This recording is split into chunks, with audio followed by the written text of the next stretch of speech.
Good morning. आज का हमारा टॉपिक है फ्लोएम, जिसमें हम फ्लोएम टिश्यू के बारे में देखेंगे कि यह किस तरह से काम करता है, क्या इसके कंपोनेंट्स होते हैं।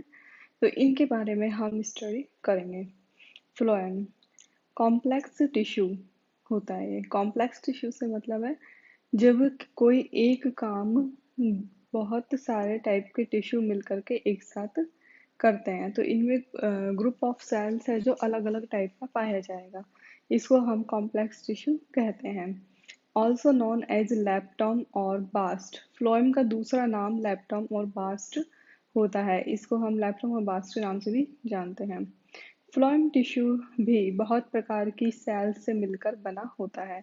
सभी सेल्स का ओरिजिन सेम होता है। जैसा हमने पहले भी कॉम्प्लेक्स टिश्यू में देखा था कि इनका ओरिजिन, जो कोशिकाएं होती हैं उनका ओरिजिन सेम होता है, लेकिन बाद में ये थोड़ी थोड़ी डिफरेंट होती हैं और मिलकर के एक काम को ये करती हैं। हेट्रोजीनस टिश्यू कहलाता है, जिसे हम हिंदी में विषमांगी भी कहते हैं। Origin of phloem. फ्लोएम का ओरिजिन प्रोकैम्बियम से होता है। In all vascular plants phloem is found. जितने भी वेस्कुलर प्लांट्स होते हैं सब में फ्लोएम पाया जाता है। वेस्कुलर प्लांट जिनमें कि संवहन तंत्र वेल डेवलप्ड मिले, जैसे टेरिडोफाइट, जिम्नोस्पर्म, एंजियोस्पर्म। तो इनमें वेल डेवलप्ड फ्लोएम इनमें पाया जाता है और यह जाइलम के साथ ही पाया जाता है। एंजियोस्पर्म रूट फ्लोएम जाइलम से सेपरेट पाया जाता है। तो नॉर्मली क्या है, जब स्टेम की बात कर रहे हैं तो जाइलम के साथ ही फ्लोएम मिलता है, लेकिन रूट में क्या अलग कंडीशन देखने को मिलेगी कि जो फ्लोएम होता है वो जाइलम से सेपरेट अलग बंडल की फॉर्म में मिलता है। एंजियोस्पर्म स्टेम जाइलम के साथ कोलेट्रल वैस्कुलर बंडल बनाती है। कोलेट्रल मतलब हो गया कि जाइलम और फ्लोएम दोनों पास पास उपस्थित है और मिलकर के एक बंडल बना रहे हैं। तो इस तरह से ये पाया जाता है फ्लोएम और ये जाइलम। तो ये वैस्कुलर बंडल की फॉर्म में ये पाया जाता है। फ्लोएम तने में बाहर की ओर पाया जाता है। नॉर्मली क्या होता है, फ्लोएम में जो तने में बाहर की ओर होगा, लेकिन नॉर्मल स्टेम में तो ये फीचर देखने को मिलता है कि बाहर फ्लोएम फिर जाइलम। लेकिन कुछ एक्सेप्शन भी यहाँ पर पाए जाते हैं। एक्सेप्शन इसके दिए हुए हैं एपोसाइनेसी फैमिली में, मेर्टेसी फैमिली में, सोलेनेसी फैमिली में। इनमें क्या होता है, प्राइमरी फ्लोएम वेस्कुलर बंडल के भीतर की ओर पाया जाता है। जो प्राइमरी फ्लोएम है वो वेस्कुलर बंडल के भीतर की ओर पाया जाएगा। तो इसको इंट्राजाइलरी फ्लोएम और इंटरनल फ्लोएम भी कहा जाता है, जिसे हिंदी में अंतर्धारुक पोषवा या आंतरिक फ्लोएम कहा जाता है। नॉर्मली यह कंडीशन देखने को मिलती है, बाहर फ्लोएम अंदर जाइलम, लेकिन यहाँ पर बाहर जाइलम और अंदर फ्लोएम। तो इसे क्या कहेंगे, इंट्राजाइलरी फ्लोएम। जाइलम के अंदर की तरफ फ्लोएम मिल रहा है, या इसे इंटरनल फ्लोएम भी कहेंगे। दूसरा है बाइकोलेटरल वैस्कुलर बंडल। बाइकोलेटरल से मतलब हो गया कि जैसे यहाँ पे डायग्राम में भी दिख रहा है, बाहर फ्लोएम है, फिर जाइलम हो गया बीच में, और फिर ये अंदर फ्लोएम। ये फ्लोएम हो गया। तो इस तरह से यह पाया जाता है। इन कुकुरबिटेसी फैमिली जाइलम के अंदर और बाहर दोनों तरफ फ्लोएम पाया जाएगा। फ्लोएम फिर जाइलम फिर उसके बाद फ्लोएम, यह कंडीशन यहाँ पर देखने को मिलती है। इंटरजाइलरी और इंक्लूडेड और फ्लोएम आइसलैंड, जिसे हम हिंदी में कहते हैं अंतर्धारुक। इंटरजाइलरी अंतर्धारुक, इंक्लूडेड अंतर्विष्ट, फ्लोएम आइसलैंड फ्लोएम द्वीप। तो यह पाया जाता है अमेरैंथेसी फैमिली और निक्टोजेनेसी फैमिली। जो ये टाइप होते हैं इनके एग्जाम्पल सबसे ज़्यादा इंपॉर्टेंट होते हैं, तो इसलिए जो एग्जाम्पल होता है वो ध्यान में रखने चाहिए। सेकेंडरी जाइलम के बीच बीच में फ्लोएम आइसलैंड पाए जाते हैं। तो इस तरह से यह पाया जाएगा। जो सेकेंडरी जाइलम है, जो सेकेंडरी ग्रोथ होगी तब सेकेंडरी जाइलम का फॉर्मेशन होगा और उसके बीच बीच में फ्लोएम के छोटे छोटे पार्ट्स मिलेंगे। तो इसे हम इंक्लूडेड या फ्लोएम आइसलैंड कहते हैं। अब यहाँ पर देखते हैं स्ट्रक्चर ऑफ फ्लोएम। फ्लोएम के चार कंपोनेंट्स होते हैं। First sieve element, second companion cells, third phloem fibre, fourth phloem parenchyma. तो यहाँ पर अब दिया हुआ है कि सीव एलिमेंट, कंपेनियन सेल और फ्लोएम फाइबर, ये जो ऊपर के तीनों हैं, ये मिलकर के क्या बनाते हैं, एक्सियल सिस्टम बनाते हैं स्टेम में। एक्सियल सिस्टम हो गया जो कि लॉन्जिट्यूडनली ग्रोथ करता है। लॉन्जिट्यूडनल से मतलब जो तने की लंबाई है उसके अकॉर्डिंग, लेंथ के अकॉर्डिंग ये ग्रोथ शो करते हैं।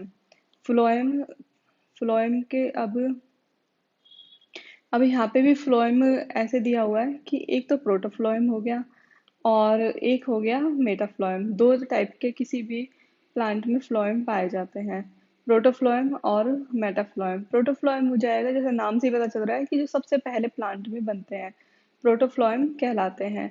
दूसरा है मेटाफ्लोएम जो कि बाद में बनते हैं। यह विभेदन जाइलम की तरह सुस्पष्ट नहीं होता है। तो इसमें मतलब अपन यही कह सकते हैं कि डिस्टिंग्विश डिफरेंशिएशन हो, कि बस यह है कि पहले प्रोटोफ्लोएम पाया जाता है फिर मेटाफ्लोएम इसमें पाया जाता है। सीव एलिमेंट, अब इसमें जब हम सीव एलिमेंट की बात कर रहे हैं, जिसे हम चालनी तत्व की भी कहते हैं, ये भी दो पार्ट होते हैं इसके, सीव सेल और सीव ट्यूब। तो सीव एलिमेंट के दो पार्ट हो गए मेन, चालनी कोशिका, एक तो सेल है और दूसरा है ट्यूब। इसमें क्या होगा, जो कोशिकाएं होती हैं एक के ऊपर एक स्टैकिंग करेंगी और इससे ट्यूब का फॉर्मेशन होता है। तो सबसे पहले देखते हैं सीव सेल, ये जिसे चालनी कोशिका कहते हैं।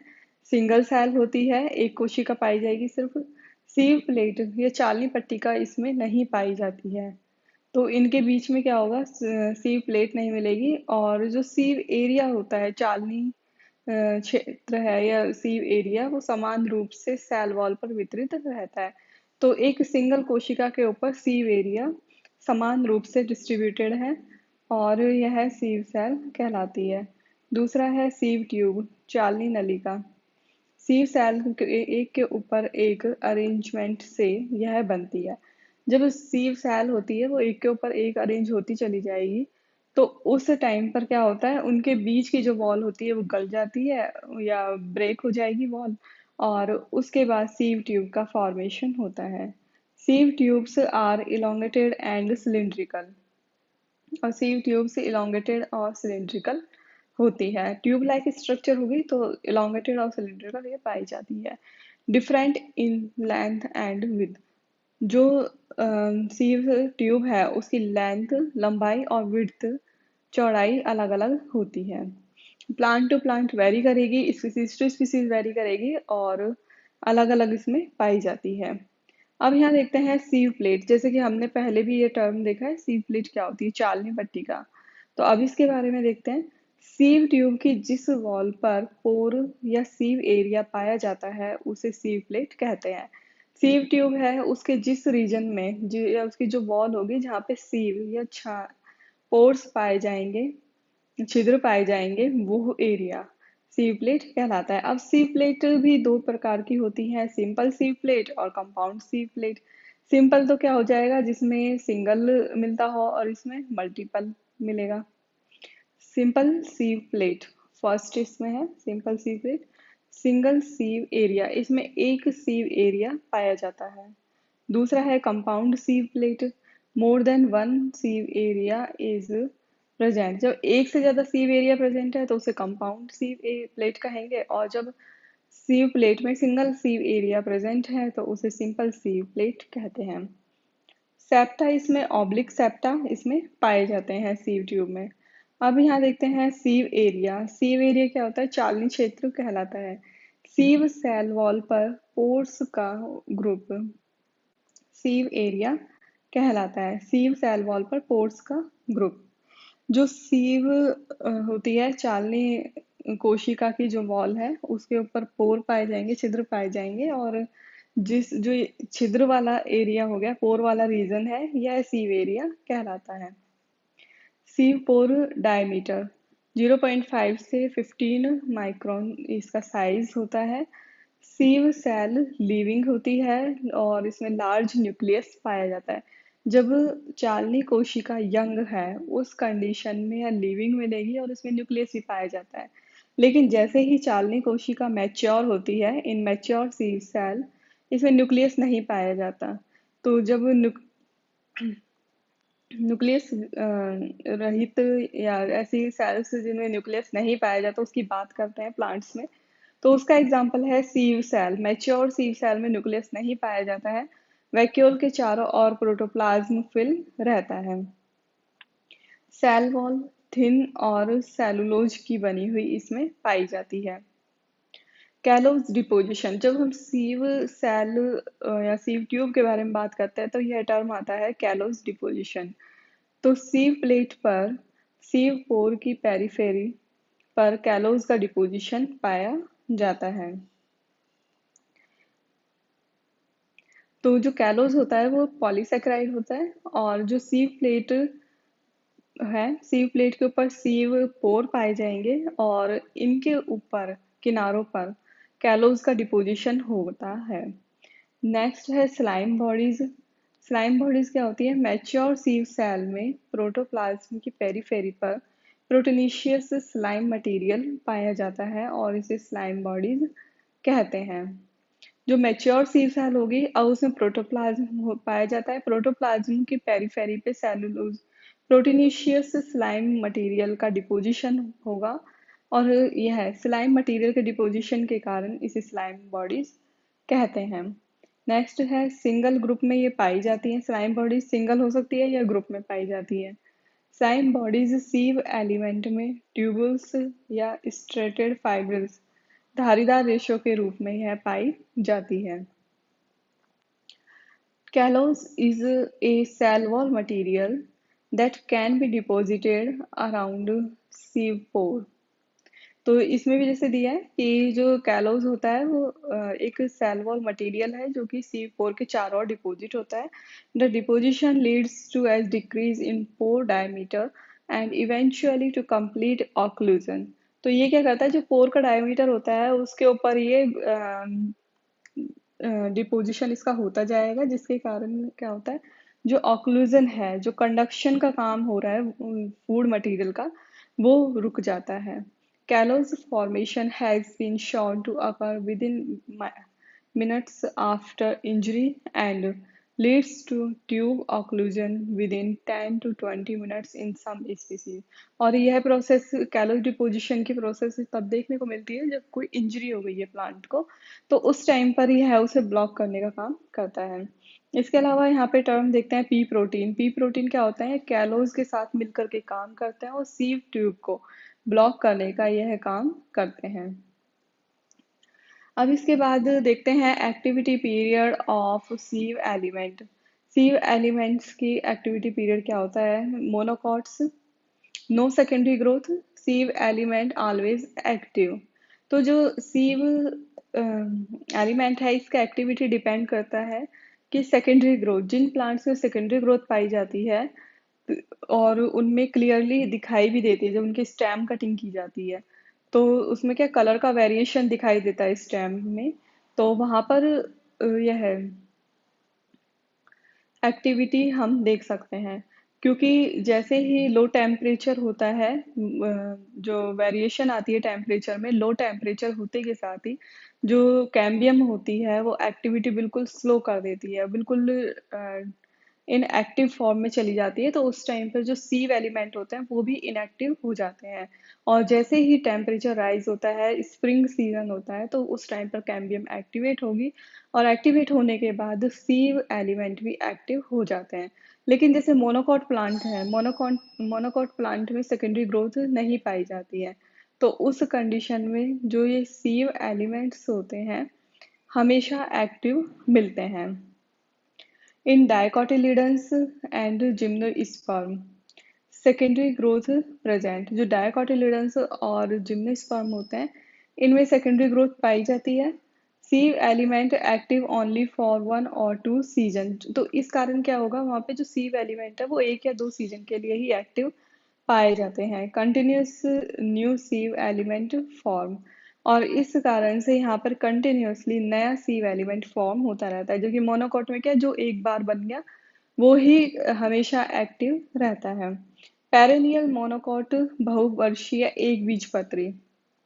लेकिन कुछ मोनोकॉट प्लांट जो बहुवर्षीय होते हैं, लॉन्ग लिव्ड होंगे, तो किसी किसी में लगभग 50 साल 50 ईयर्स तक एक्टिव देखी गई है। इसके अलावा डाइकोटिलिडन प्लांट जैसे टीलिया, यहाँ टीलिया प्लांट की इमेज दी हुई है, और 10 ईयर तक एक्टिव रहती है टीलिया में।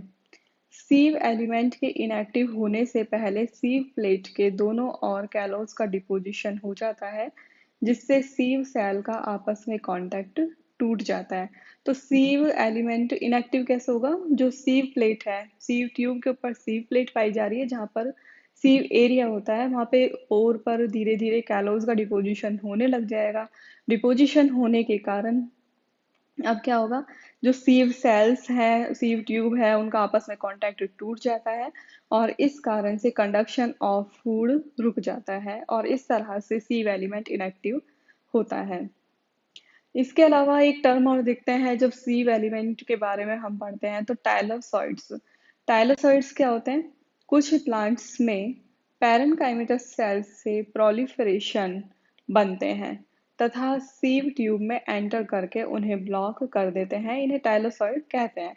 तो जैसे इस डायग्राम में भी दिख रहा है कि ये सीव ट्यूब है। सीव ट्यूब के पेरीफेरी पर पैरेनकाइमेटस सेल्स पाई जा रही हैं। अब ये पैरेनकाइमेटस सेल्स में ये बलून लाइक स्ट्रक्चर बन रही है। जैसे ये सीव ट्यूब की वॉल है, और ये यहाँ पर सेल्स पाई जा रही हैं, और इस तरह की स्ट्रक्चर इसमें बन रही हैं। तो ये पैरेनकाइमेटस स्ट्रक्चर होती हैं।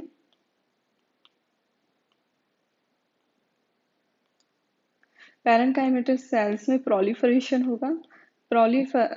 प्रोलिफरेशन से मतलब हो गया उभार। तो ये जो पैरेनकाइमेटस सेल्स हैं, ये आउटग्रोथ करेंगी, या उनमें उभार का फॉर्मेशन होगा, जिसके कारण अब जो ये ट्यूब है, ये ब्लॉक हो जाती है। तो इसे टाइलोसॉइड्स कहा जाता है। तो सीव ट्यूब में ये एंटर करके इसे ब्लॉक कर दिया, जैसे यहाँ पर भी देख रहे हैं ब्लॉक हो चुकी है पूरी। तो इस तरीके की स्ट्रक्चर का फॉर्मेशन होता है, इसे टाइलोसॉइड्स कहते हैं। अब यहाँ ये इमेज दी हुई है कि फ्लोएम का अरेंजमेंट किस तरह से पाया जा रहा है। Phloem tissue with its element, इसके एलिमेंट्स के साथ इसका अरेंजमेंट कैसे है? जैसे ये तो यहाँ पर इसमें सीव प्लेट हो गई, ये इसकी सीव ट्यूब है, और इसके अलावा इसके पास में ही ये फ्लोएम पैरेन्काइमा सेल्स पाई जा रही है, और बीच में ये इसकी कंपेनियन सेल्स दिखाई हुई है। तो ये इसके एलिमेंट्स होते हैं, और इस तरह से इनका अरेंजमेंट पाया जाता है। फिर फंक्शन ऑफ सीव एलिमेंट। अब यहाँ देखते हैं कि क्या फंक्शन हो सकता है। फ्लोएम का फंक्शन होता है conduction of food material in plant from leaf to another plant part. तो सीव एलिमेंट का भी यही फंक्शन हमें देखने को मिलेगा, जो खाद्य पदार्थ होता है या फूड ने जो सिंथेसाइज किया है पत्ती ने, उसे प्लांट के एक पार्ट लीफ से दूसरे प्लांट पार्ट तक पहुंचाना।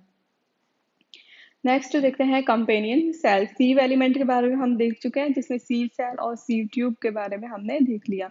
अब देखते हैं कंपेनियन सेल्स। कंपेनियन सेल्स होती है सहचर कोशिका। पैरेन्काइमेटस होती है attach with sieve tube cell at lateral position. जो सीव ट्यूब होगी उसकी पार्श्विक या लेटरल पोजीशन पर यह अटैच रहती है, उसी के साथ अटैच मिलेगी ट्यूब के साथ। Sieve cell and companion cells are originated from same parent cell. जो सीव सेल होती है चालनी कोशिका, और कंपेनियन कोशिका है सहचर कोशिका है, इनका ओरिजिन सेम पेरेंट सेल से होता है। और यह किस तरह से होता है कि जो पेरेंट सेल है, ये जनक कोशिका, इसमें विभाजन हुए। विभाजन कैसा हुआ? अनइक्वल हुआ, अनइक्वल डिवीजन होगा इसमें। अनइक्वल डिवीजन होने के कारण क्या होगा? जो सेल्स है वो अनइक्वली डिवाइड हो जाएगी। अनइक्वली डिवाइड होने से एक तो स्मॉल साइज की होगी, एक लार्ज साइज की होती है। लार्ज स्मॉलर साइज की सेल कंपेनियन सेल बनाती है, और लार्ज सीव सेल कहलाती है।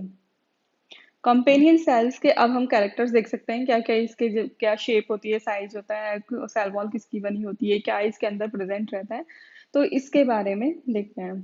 Cell round and polygonal in shape, nucleated होती है, न्यूक्लियस पाया जाता है, जबकि जो मैच्योर सीव सेल होती है उसमें न्यूक्लियस नहीं पाया जाता है। लिविंग कोशिका होती है, थिन वॉल्ड होती है, connect with sieve cell through plasmodesmata. और जो सीव सेल्स होती हैं उन्हीं के पास लेटरल पोजीशन में मिल रही है, तो ये प्लाज्मोडेस्माटा के थ्रू कनेक्ट रहती है, जिससे कि इनके अंदर जो एक्सचेंज होता है मटेरियल्स का वो प्लाज्मोडेस्माटा के थ्रू होता है। All cell organelles ribosome ER mitochondria all are present in the companion cells in gymnosperm and pteridophytes. अब यहाँ पर जिम्नोस्पर्म और टेरिडोफाइट्स की बात करते हैं। ये तो है एंजियोस्पर्म में ही पाई जाती हैं कंपेनियन सेल्स, केवल एंजियोस्पर्म में मिलेगी। अब जिम्नोस्पर्म और टेरिडोफाइट में भी तो यह नहीं मिलती, companion cells are not found. तो यहाँ पर एल्बुमिनस सेल्स पाई जाती हैं, जिन्हें हम हिंदी में एल्बुमिनी कोशिकाएं कहते हैं। एल्बुमिनस सेल्स का फंक्शन होता है स्टोरेज ऑफ स्टार्च, स्टार्च का स्टोरेज करना, जैसे नाम से ही पता चल रहा है, तो स्टोरेज ऑफ स्टार्च इसका फंक्शन होता है। फंक्शन ऑफ कंपेनियन सेल्स, अब इसका फंक्शन क्या होता है? Work as connection link between sieve tube and other cell. तो ये लेटरल पोजीशन में मिल रही है सीव ट्यूब और सीव सेल के, तो जो उसके और पास वाली कोशिकाएं होती हैं उनके बीच में कनेक्शन का काम करती है। दूसरा, maintain the pressure gradient in phloem tissue. अब जो फ्लोएम टिश्यू के अंदर जो प्रेशर ग्रेडियंट मेंटेन करना है, क्योंकि उसमें कंडक्शन ऑफ फूड का काम हो रहा है, तो वहां पर प्रेशर ग्रेडियंट को मेंटेन करने का काम करती है, जिसे हिंदी में दाब प्रवणता भी कहते हैं। फ्लोएम पैरेन्काइमा, फ्लोएम मृदुतक भी कहते हैं इसे। लिविंग लिविंग टिश्यू होता है। जहां भी पैरेन्काइमा के बारे में हम बात करेंगे तो पैरेन्काइमा हमेशा लिविंग टिश्यू होता है। पैरेन्काइमा सेल्स से मिलकर के बना हुआ है, mostly found in gymnosperm and pteridophytes. कुछ मोनोकॉट्स और डायकॉट्स में फ्लोएम पैरेन्काइमा नहीं पाया जाता है। सेल्स लिविंग होती है, इलोंगेटेड सिलिंड्रिकल और पॉलीगोनल हो सकती है। इसके जो एंड्स होते हैं पॉइंटेड होते हैं।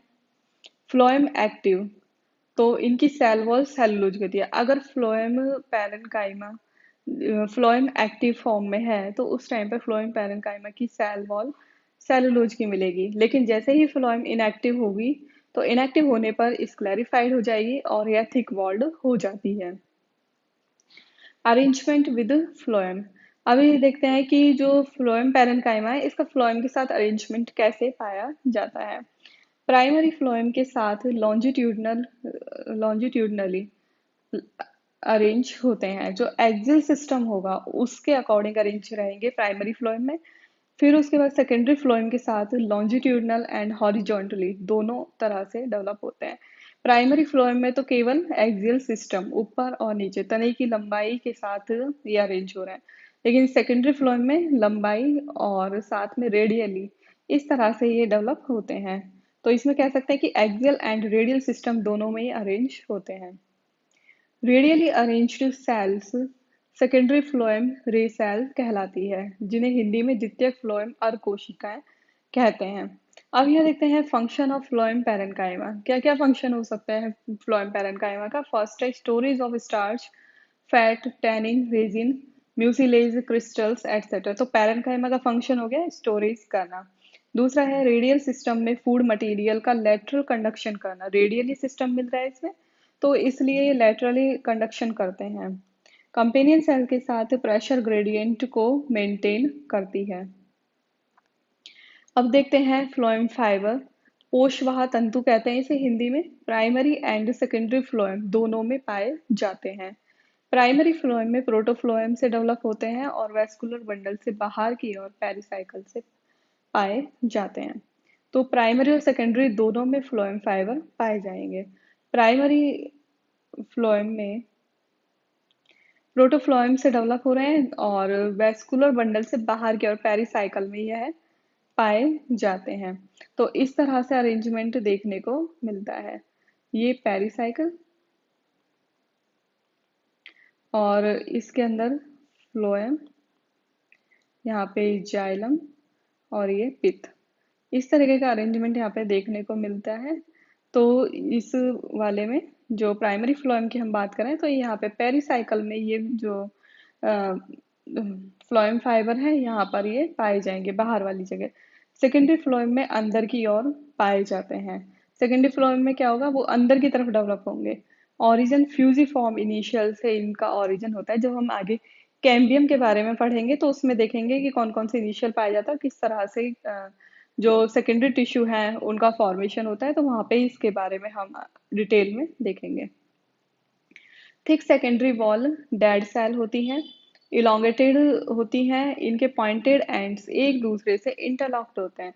तो जैसे यहाँ पे डायग्राम में भी दिया हुआ है कि किस तरह की इसकी शेप पाई जा रही है, नुकीली है, पॉइंटेड लंबी है, और जो इनके एंड्स हैं वो एक दूसरे से इस तरह से जुड़े हुए पाए जाते हैं। स्क्लेरिफाई सेल्स की सेकेंडरी वॉल पर लिग्निन का डिपोजिशन पाया जाता है, और फाइबर है, डेड सेल है, लिग्निन का डिपोजिशन पाया जाएगा, सिंपल पिट्स पाए जाते हैं और मोस्टली एसेप्टेड होते हैं। यंग फाइबर लिविंग होते हैं, मैच्योर फाइबर डेड होते हैं। क्योंकि मैच्योर फाइबर में क्या होता है, लिग्निन का डिपोजिशन होने लग जाता है, उसके जो अंदर की ल्यूमेन है उसमें लिग्निन का डिपोजिशन हो जाएगा, जिसके कारण जो प्रोटोप्लाज्म है वो डेड हो जाएगा, वहां से कंप्लीटली आउट हो जाने के कारण फाइबर डेड हो जाएगा। फंक्शन ऑफ फ्लोएम फाइबर, अब इसके फंक्शन देखते हैं फ्लोएम फाइबर के क्या हो सकते हैं। फाइबर है, स्क्लेरिफाइड है, लिग्निन का डिपोजिशन है, तो सबसे पहले इसका फंक्शन होगा mechanical support to the plant, plant को मैकेनिकल सपोर्ट प्रोवाइड करेगा। दूसरा, phloem fibres are used commercially, व्यवसायिक उपयोग इनके किए जाते हैं, जैसे लाइनम कपड़ा बनाने में, जूट रस्सी बनाने में, तो इस तरह से यूज में लिए जाते हैं। इसके अलावा कुछ जो फ्लोएम के बारे में हम स्टडी करते हैं तो साथ में ट्रांसफर सेल्स भी देखी जाती हैं, जिन्हें हिंदी में ट्रांसफर कोशिकाएं भी कहते हैं या स्थानांतरण कोशिकाएं कहते हैं। कुछ विशेष परिस्थिति में सीव ट्यूब से अटैच कुछ विशेष प्रकार की पैरेनकाइमेटस सेल्स पाई जाती हैं और यह ट्रांसफर सेल्स कहलाती हैं। ये पैरेनकाइमेटस होती हैं और सीव ट्यूब से अटैच्ड ये पाई जाती हैं। कुछ दूरी पर कंडक्शन के लिए ट्रांसफर सेल पाई जाती हैं, different in size and shape according to the plant species and plant organ.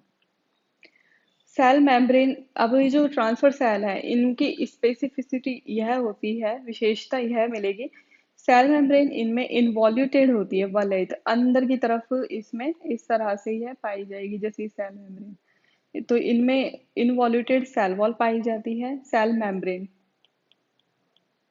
कोशिका जो झिल्ली है वो इस तरीके की पाई जाती है, इसमें इनग्रोथ देखी जाती है। Involuted cell membrane increase the absorption, तो अब इनवॉल्यूटेड होने का क्या बेनिफिट होगा, जो एब्जॉर्प्शन है वाटर मिनरल्स फूड मटेरियल का वो ज्यादा हो जाता है। मिनरल्स या लवण के एकत्रण और ट्रांसफर के लिए स्पेशलाइज्ड होती है, तो इस स्पेशलाइजेशन इसका इसमें होता है कि मिनरल्स हो गए, उनको स्टोर करना है और दूसरी कोशिका में ट्रांसफर करना है, तो यह इनका मेन फंक्शन होता है। लीव्स में शिराओं और शिलिकाओं के पास पाई जाती हैं। प्लांट एम्ब्रियो, हाइड्रोथोर्स, जलरंध्र या हॉस्टोरिया, इनमें यह पाई जाती है।